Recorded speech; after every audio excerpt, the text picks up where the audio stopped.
Chega um dia em que você para na frente do espelho e sente, mais do que vê, um peso que não tem nome próprio. Um fardo que nunca foi seu por escolha, mas que acabou ficando nos seus ombros como se tivesse nascido ali. Uma narrativa que começou muito antes de você respirar pela primeira vez e que, sem pedir licença, virou sua missão encerrar. Talvez você nunca tenha colocado isso em palavras, mas no silêncio da madrugada a verdade aparece inteira. Boa parte do que você é hoje, ou do que tem medo de vir a ser, tem a assinatura do homem que te gerou, ou da ausência dele. Isso não é um tribunal. Não se trata de julgar o pai que você teve, que muito provavelmente também não recebeu mapa nenhum para ser pai. É sobre algo mais fundo, mais quieto. É sobre aquela sensação que sobra quando o barulho do mundo desliga. Por que certas coisas que parecem fáceis para todo mundo são tão pesadas para mim? Por que eu travo onde outros avançam? Por que eu carrego guerras que ninguém enxerga? E quase sempre, se você seguir o fio com honestidade, ele te leva de volta para casa. Para ele. Um pai não apenas gera um filho. Ele instala um sistema operacional inteiro na cabeça da criança. Aquela voz que aparece quando você está prestes a tentar algo importante. A voz que comenta seus erros antes mesmo de você terminar de cometê-los. A voz que sussurra, não vai dar certo, antes de você dar o primeiro passo. Para alguns, essa voz é um abraço. Para outros, é um soco.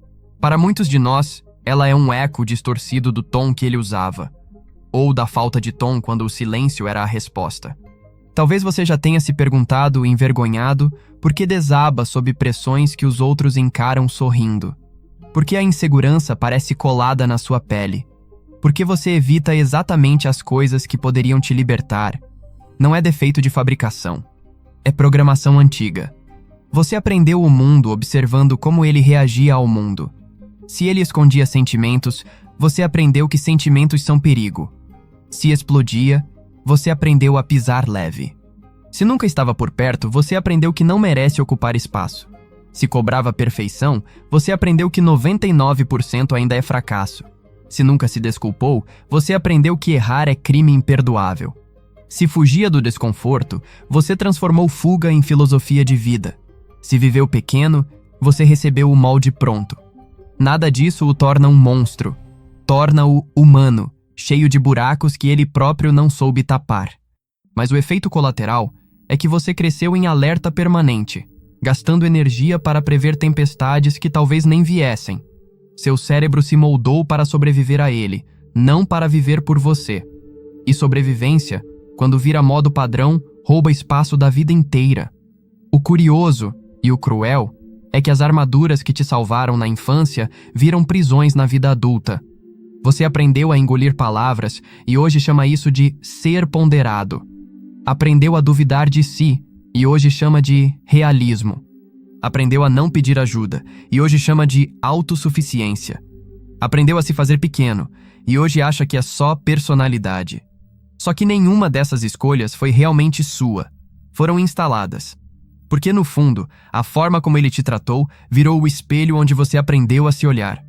Se ele nunca celebrou suas vitórias, você desconfia das suas capacidades. Se orgulho era artigo raro, você busca aplauso em qualquer lugar. Se emoções eram território proibido, você enterra as suas até virarem pedras no peito. Se ele carregava medos que nunca nomeou, você herdou o peso sem saber o motivo. Mas aqui vem a boa notícia que quase ninguém conta. Herdar não é sentença. O fato de ter sido moldado por limitações alheias não te condena a repeti-las. Você pode, sim, crescer além do que ele conseguiu ser.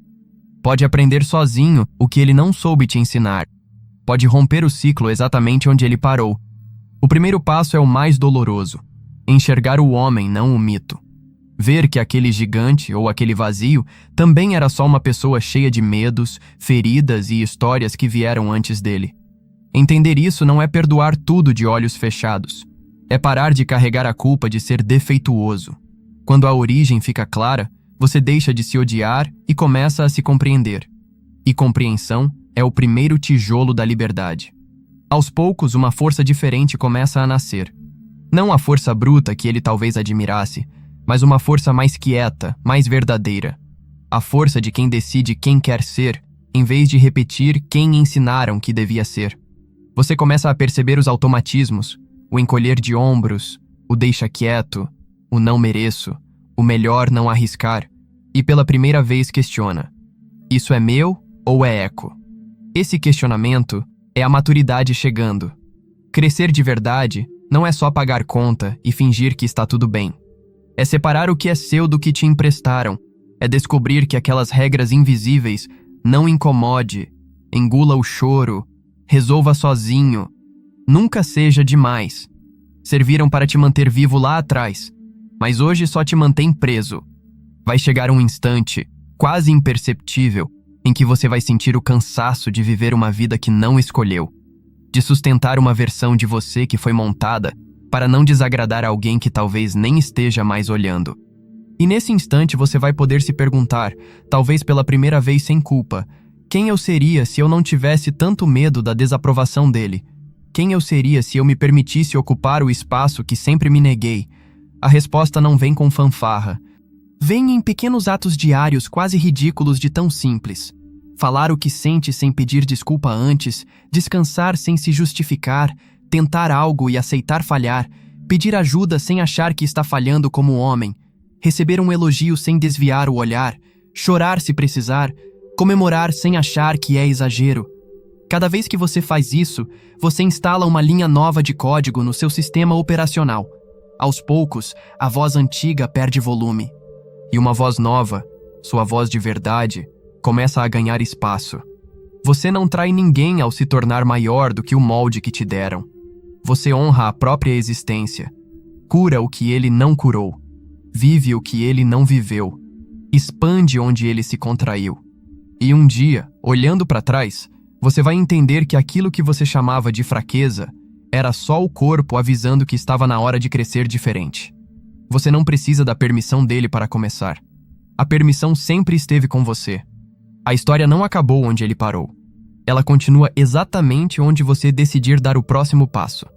E esse passo, por menor que seja hoje, já é a prova de que você nunca foi fraco. Você só estava esperando descobrir que podia ser inteiro.